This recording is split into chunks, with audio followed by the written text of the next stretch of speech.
So today we're going to demo Sage Field Operations. This is a web-based platform that integrates directly with Sage 100. Today's focus is going to be on the construction piece for managing your projects.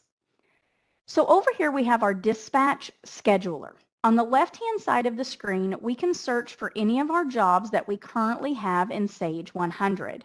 We read all jobs other than the closed status.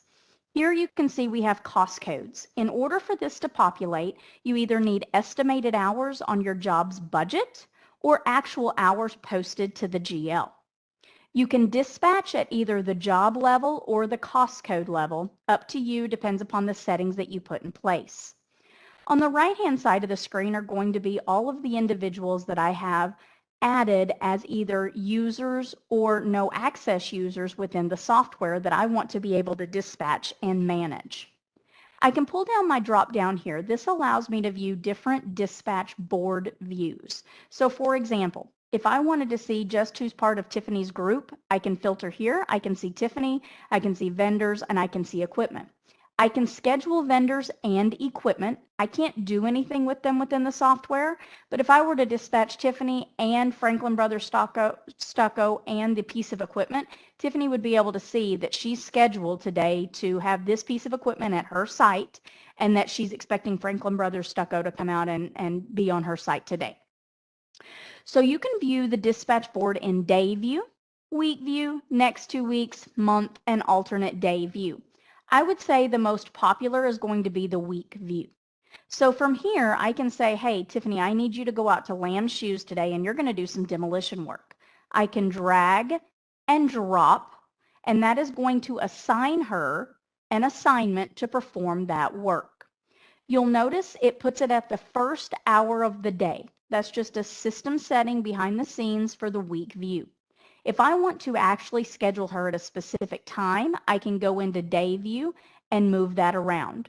Or I can click on the actual assignment itself, have that assignment pull up, manage the start and end time, and put in a description of the work that she's going to be performing. You'll notice the background color of this assignment is white. That means this assignment is open. Tiffany has not done anything with it regarding adding hours. If I also want to schedule a vendor, I can do the same thing. I can drag and drop.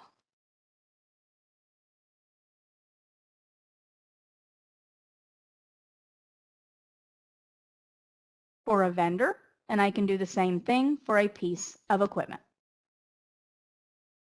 So now, as Tiffany, the field person, I can go to my assignments page and see what I have for the day. So here, if I want to toggle between day view and week view, I can do so. So if I just want to see what I have today, I have a job labor assignment to go to Lamb Shoes to perform some demolition work from 10 to 6. No one gave me any additional information, or there would be a description populated here. If you're on a mobile device, so a tablet in the horizontal view and a laptop or computer, you see this screen.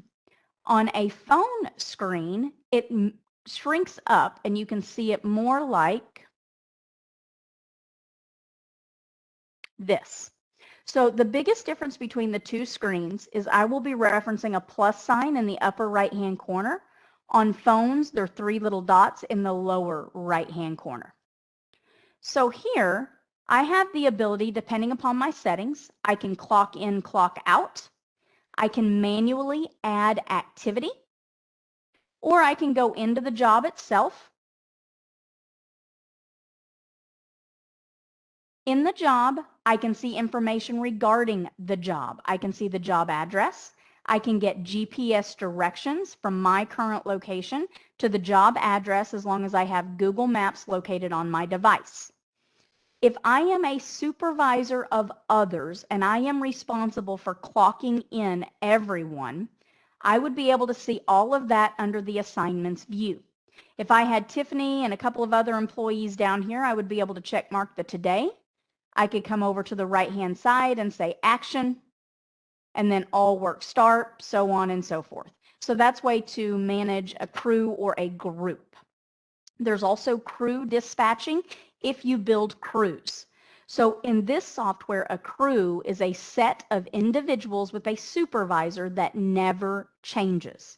If you have people that bounce between superintendents, crews may not be the way to go. You may want to dispatch them all to the same job and then utilize this punch action feature. Over on the left are all of the items you can access at the job menu depending upon how you have your settings set. We can see purchase orders and create purchase orders. If you own document control in Sage 100, you can do daily field reports, requests for proposals, requests for information. You can also create change orders. Any attachments that have been added to the job, whether in here or in Sage, live under the Attachments tab here as long as you have your settings set that way. And if you create any custom forms within the software, they live under the Reports tab of the job. So I'm going to go back to my assignments page. And as the employee, if I just wanted to add lump sum hours or a manual start and end time, I would go to Add Activity. Here I have the option, depending upon my settings, what activity did I perform? Was there a phase associated? What cost code? And you'll notice I dispatched at the cost code level, so that defaulted to that cost code. I can choose my pay type. Again, this is depending upon what settings you have in place. If you wanted to utilize pay groups, you can see the date. And then here we have start and end times turned on. You do not have to use those. And depending upon your settings, you can turn this off. So I can say that I was here today and maybe I worked from 10 a.m. to 4 p.m. doing that job for this activity for that cost code. I can put in comments here. And I can even note if I operated a piece of equipment. So if I operated the forklift of those 6 hours that I worked and I operated them for 2 and it was standby for 1, I can click Save.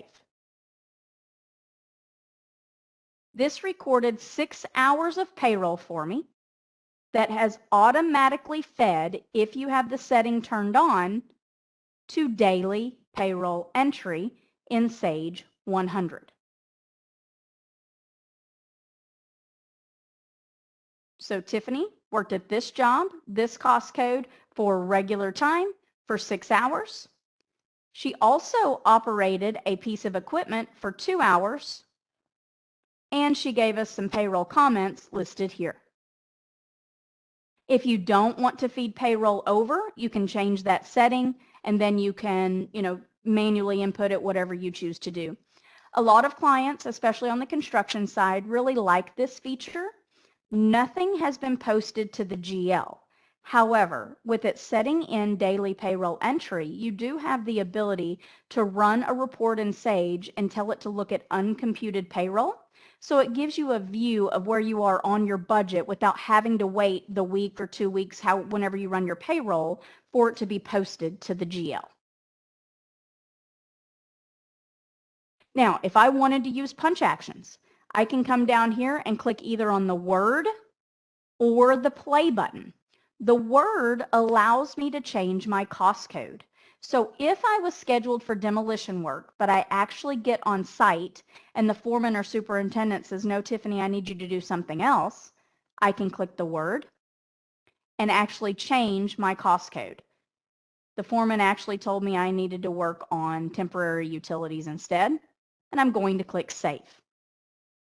You'll notice that my little color bubble here has changed to green.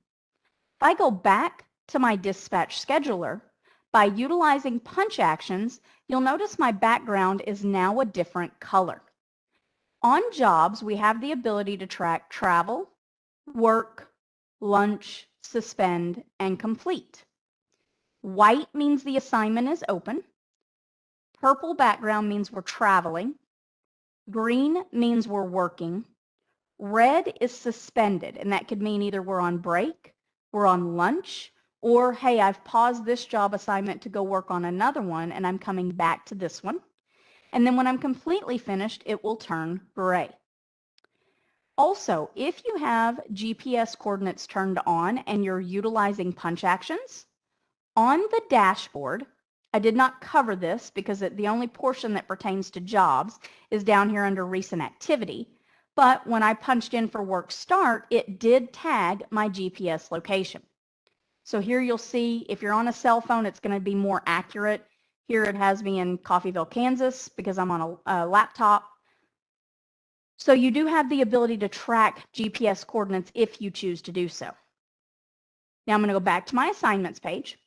So here, again, I am green and I'm clocked in.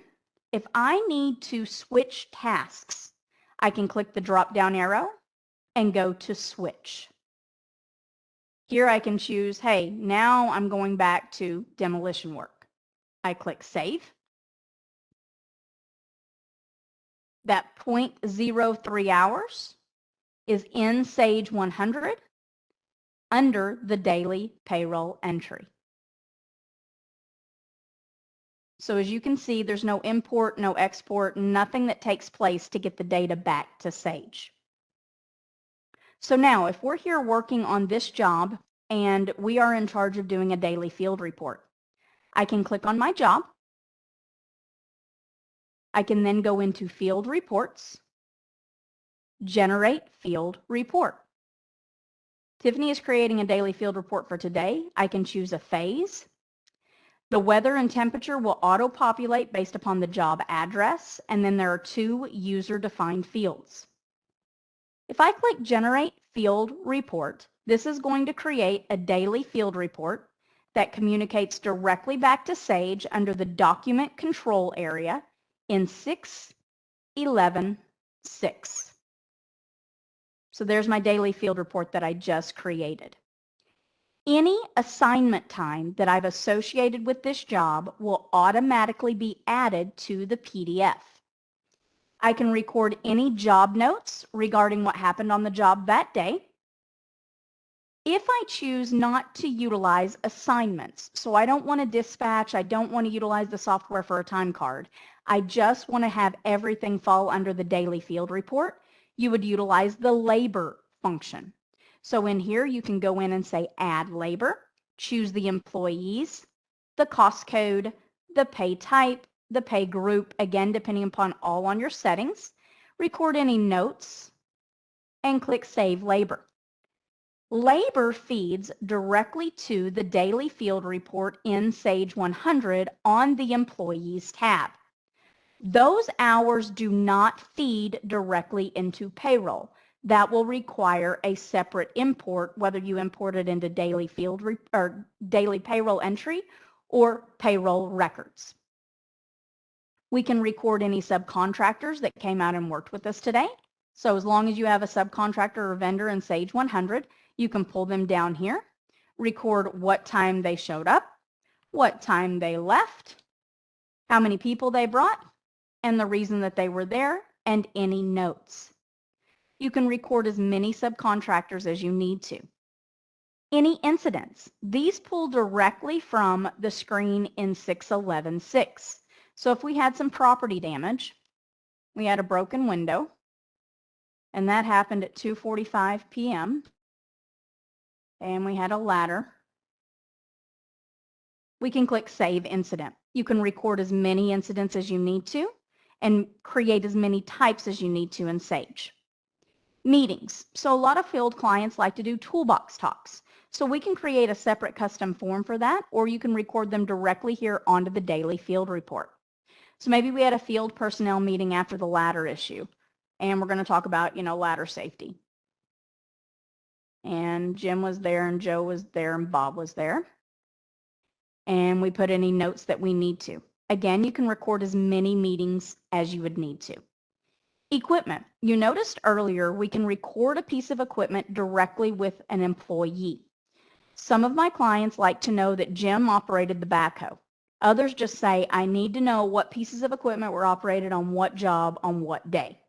The daily field report allows you to enter multiple pieces of equipment. So I can say today that we operated the forklift, maybe we moved some pallets, and I want to cost code that to this, and I operated it for 3 hours.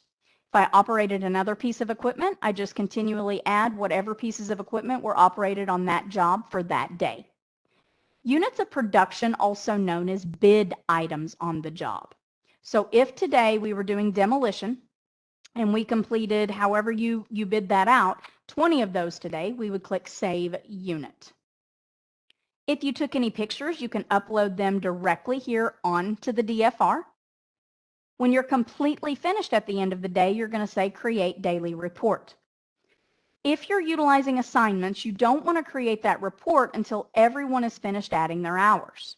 So you would go back to your assignments page. We would clock out at the end of the day. I'm going to say Complete. There's my last payroll entry. I'm going to go back to my daily field report. I'm going to go to Reports, Create Daily Report. So here I can see that of the assignments, I assigned a straddle lift, Franklin Brothers Stocko, and Tiffany worked 6.11 hours on the job that day. If you're utilizing labor, labor would be broken out onto the labor section. Subcontractors, incidents, meetings, equipment, and production units. You can title these here and put in your name, supervisor's name, project manager name, and you can capture up to 3 signatures and name them whatever you want them to be. You can email this out from here, or you can just have it saved back to Sage and do whatever you need to there. Here we're going to say, yep, everything is stated here is correct, and that's going to create a PDF that will attach itself in Sage 100 if you have that setting set to do so. So here on the daily field report, I recorded an employee, subcontractor, equipment, and units. I recorded an incident and a meeting. That PDF is now attached here. The nice thing with Sage 100, this is associated to a project. If I open up my project screen and I say, hey, I want to see attachments related and I want to see field reports related, that has fed over. So any attachments added to the daily field report, pictures, that daily field report, any of that would be added directly here so that you don't have to sort through the daily field report menu to access it. If I go back to my assignments page, if I need to create any other documents related to this project, I can go back into the job menu. I can do an RFP, request for proposal. I can choose a phase, a tax district. I'm going to look up my vendor. So I need Franklin Brothers Stucco to give me an estimate on the house. I'm going to create an RFP. Under my items, if you have inventory in Sage 100, you can choose parts. Otherwise, it would be miscellaneous. So I need to stucco the west side of the house. So then the vendor calls and says, yeah, that's going to take, I don't know, 50 quantity and we're billing out at $45 each. So your total cost is $22.50. If the vendor sent you any attachments, maybe they sent you a screenshot, maybe they emailed you the proposal, you can add those as attachments here. That feeds directly back into Sage 100 under 611.1, Request for Proposal. So in the field, sometimes maybe the individuals don't have all the pricing. They just need to record the basics. In the office, they then have this. They can contact the vendor, get the pricing, change the status here. They can route it, create a PO, create a subcontractor, print it, email it, do whatever they need to from the back office. If I go back into my jobs menu, I can create an RFI, request for information. Phase, vendor, client. So maybe from Lamb Shoes, I need to know what they want. So I create an RFI. My options here, I can put in the information that I requested, the information they supplied, any notes. Was this related to a plan change, a change order, or a schedule change? Again, I can upload attachments. All of that feeds back directly into Sage 100 under 611.2. Same thing here. The back office would receive this. They can then print it, email it, route it, change the status, do whatever they need to with the request for information in the back office. If you choose to utilize change orders in the field, the majority of Sage 100 clients who utilize change orders in the field utilize it just for that initial request. So your worker is in the field and the client has requested, let's say they've requested a different sink. Okay, so you're a residential remodel and the client wants a 60/40 sink. So we're going to create the change order because I'm actually in the field communicating with the client. A lot of times the people in the field have no idea about the pricing information, but you do have the ability to add your prime change details from the field. You can also add your budget and sub change from the field. Most of my 100 clients choose not to do pricing in the field.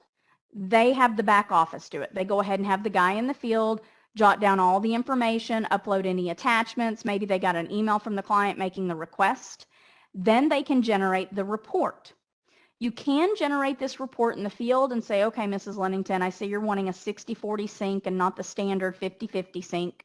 I'm going to get pricing for you, but here, can you go ahead and agree to these terms? Can you go ahead and sign off that, yes, you're the client, you are requesting this. I am the contractor, subcontractor. I'm recording that, yes, you did request this. We can send this to the back office. I can email them a copy. And then the back office can get the pricing, update the pricing, send it to the client, and get approval. So change orders feed directly to Sage as well.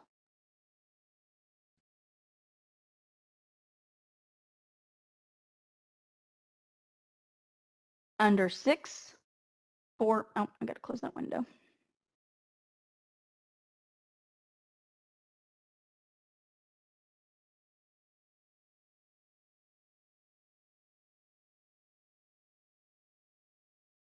And there's my change order.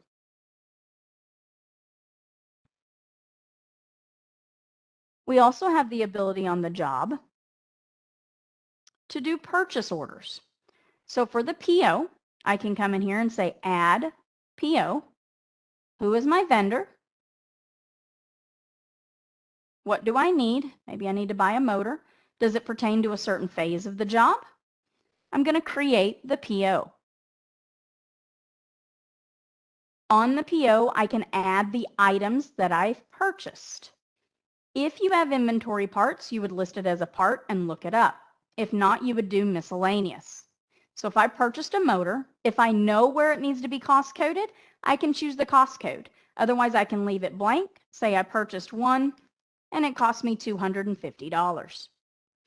I recommend for both my service and my construction clients that utilize POs, take a picture of the receipt in the field, the pick ticket, anything you get, add it as an attachment here. That's one less piece of paper that you have to carry back to the office or keep track of. So if we go into reports and we say view report, this is my purchase order report. I purchased a motor. It cost me $250. I'm going to sign off that, yes, I was the one that purchased it. There's a setting that somebody can get a CC in the back office, or I can input an email address here. I'm going to say generate and send report. So now that purchase order has fed directly back into Sage 100 under 661. There's my PO, my attachment or any additional attachments that I added. And again, on the job record, if I open up my job record and say, hey, I want to see my attachments, I want to see purchase orders related to this job, I can come in here and manage all of that from the project itself.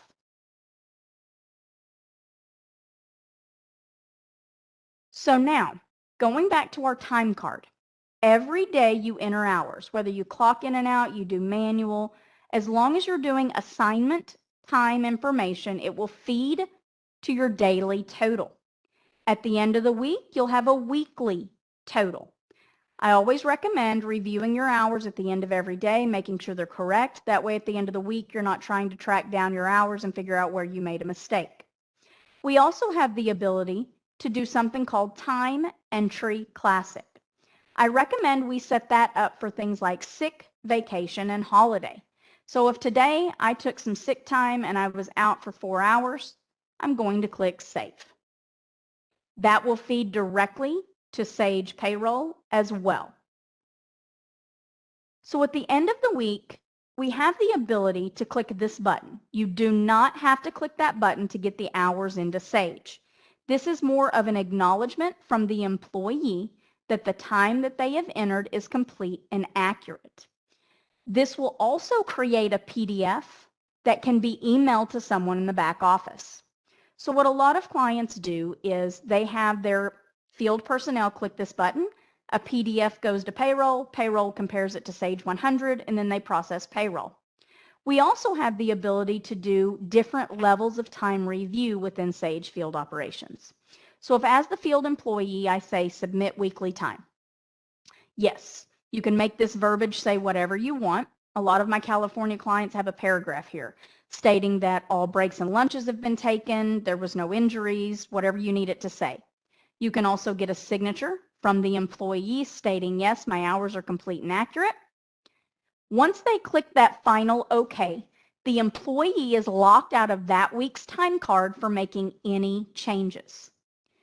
In the software, if you choose to open up Time Review, you have a section in here, and depending upon how you have the settings set, you can turn on filters. So I'm going to say, hey, I need to review Tiffany's time, and I want to see what she has in here. So I can change my date range. So maybe I only want to review for the last week, and I can filter by certain jobs, by certain pay groups. But for right now, I only want to see Tiffany's time.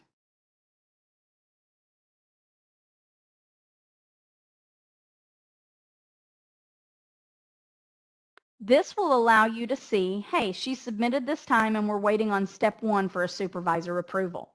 We can have up to 4 steps. So you can have the supervisor, the project manager, payroll, however many you want to go through this process.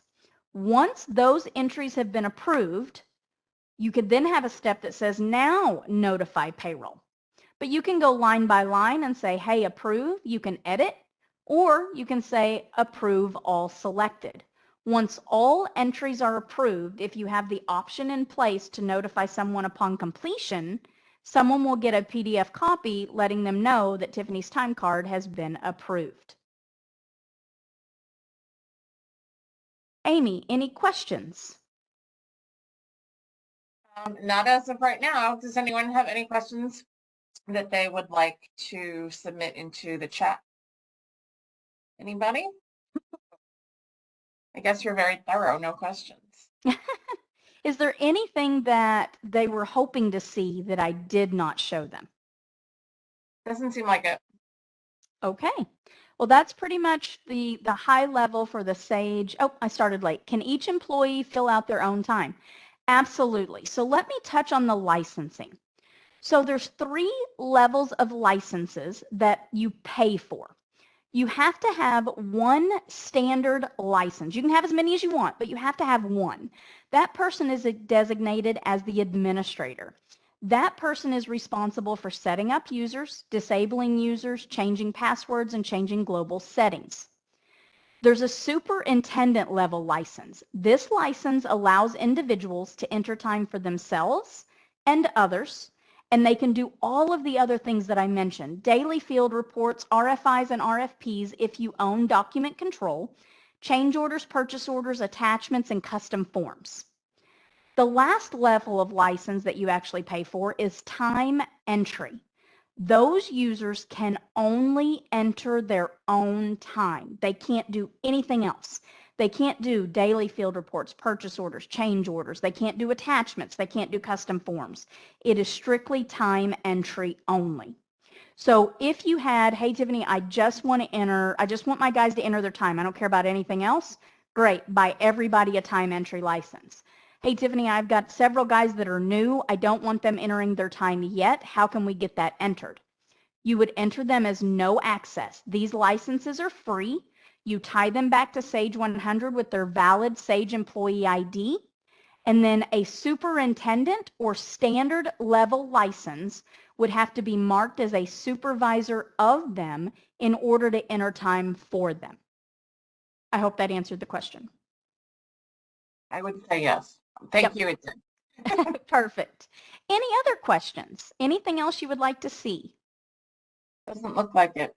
So today's session is recorded, so everyone on the call today and anybody that registered and wasn't able to attend for whatever reason, will get an email either later today or tomorrow with a copy of the recording or a link to the recording. And your sales rep will be notified that you attended today and copied so that if you have any questions, you can reach out to he or she and get the ball moving if you want to look into more information on Sage Field Ops. But thank you, Tiffany, for joining us today. We appreciate your time. Absolutely. Sorry I was late. It happens. It's not the first time that I've had it happen. So thank you, everyone, for taking time out of your day to join us. We appreciate it. Have a great day, everyone. Thank you. Bye-bye.